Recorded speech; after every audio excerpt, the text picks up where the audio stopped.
भाजपा नेता एवं सिरसा के पूर्व सांसद डॉक्टर अशोक तंवर का बड़ा दावा सामने आया है।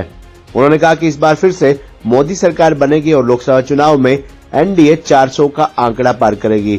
साथ ही उन्होंने कहा कि हरियाणा की सभी 10 सीटों पर कमल का फूल खिलेगा। उन्होंने कहा कि लोकसभा चुनाव के लिए भाजपा की तैयारियां पूरी है। भाजपा के सामने लोकसभा चुनाव में किसी भी पार्टी का कोई वजूद नहीं है। डॉक्टर अशोक तंवर ने कांग्रेस और आम आदमी पर निशाना साधते हुए कहा कि कांग्रेस और आम आदमी पार्टी के पास उम्मीदवार ही नहीं है, वहीं भाजपा के पास उम्मीदवारों की झड़ी लगी है। डॉक्टर अशोक तंवर ने कहा कि मैं पार्टी और संगठन को मजबूत करने के लिए भाजपा में शामिल हुआ हूं। पार्टी और संगठन जो भी मुझे आदेश देगा उस आदेश की अनुपालना होगी। भाजपा के अलावा सभी पार्टियों के नेता लोकसभा चुनाव लड़ने से इनकार कर रहे हैं। वहीं उन्होंने कहा कि कांग्रेस के सभी लीडर लोकसभा चुनाव लड़ने की बजाय विधानसभा चुनावों को ही तवज्जो दे रहे हैं। उन्होंने कहा कि देश के सभी लोग मोदी का परिवार हैं। केंद्र में तीसरी बार एनडीए की सरकार बनेगी। लोकसभा चुनाव के लिए हरियाणा में भी भाजपा की तैयारियां मुकम्मल हैं। वहीं भाजपा सरकार ही महिलाओं की सुरक्षा करने में सक्षम है। साथ ही उन्होंने कहा कि 2047 तक देश और हरियाणा को विकसित बनाएंगे। मई 2024 में केंद्र में एनडीए की सरकार बनेगी, वहीं अक्टूबर में हरियाणा में भी भाजपा की सरकार बनेगी।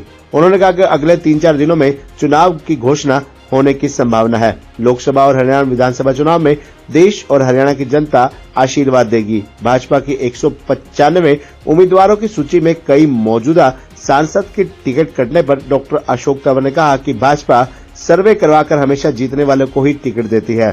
कांग्रेस के नेता हार के डर से लोकसभा चुनाव से दूर भाग रहे हैं। बीजेपी के अलावा कोई और तैयारी नहीं है। तैयारी बीजेपी के रोज कार्यक्रम देख रहे हो आप। प्रधानमंत्री जी रोज हजारों करोड़ के प्रोजेक्ट किसी न किसी राज्य में देश को समर्पित कर रहे हैं, या तो उसका शिलान्यास कर रहे हैं या उसका उद्घाटन कर रहे हैं। आज भी 4 बड़े शहरों में मेट्रो शुरू हुई, जो अपने आप में ऐतिहासिक है। आज वेस्ट बंगाल में उन्होंने खुद जा कर के वहाँ पर समुद्र के बीच से, पानी के बीच से भी मेट्रो शुरू करी है। पूना में शुरू हुई, त्रिची में शुरू हुई तमिलनाडु में, और साथ साथ आगरा के अंदर। बहुत ही ऐतिहासिक दिन है। और साथ साथ आज अंतर्राष्ट्रीय महिला दिवस के उपलक्ष्य में आज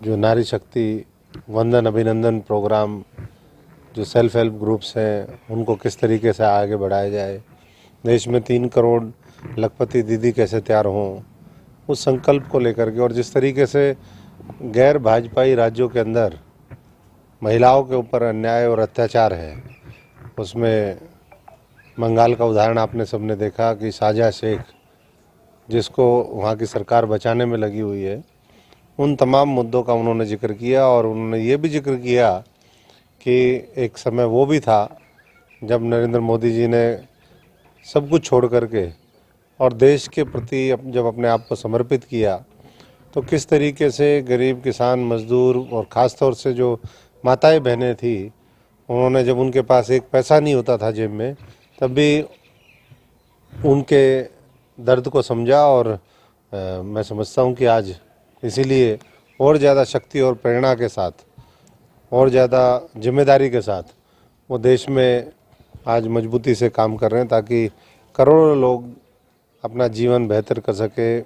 महिलाओं की सम्मान, सुरक्षा, शिक्षा, सुविधा, सशक्तिकरण वो हो सके। और उन्होंने आज उस बात को बहुत बारीकी से लोगों के बीच में रखा। और जो लोग ये कहते थे कि भाई मोदी का परिवार नहीं है, तो आज उन्होंने ये दिखाया भी कि किस तरीके से वो हर व्यक्ति जिसके मन में देश के लिए दर्द है, जिसके मन में मोदी जी के लिए दर्द है, वो सब उनके परिवार के सदस्य हैं। और उनके लिए वो एक बार फिर 2024 में 400 का जब आंकड़ा पार होगा, तीसरी बार सरकार बनेगी और ताकत के साथ उनके लिए काम करेंगे।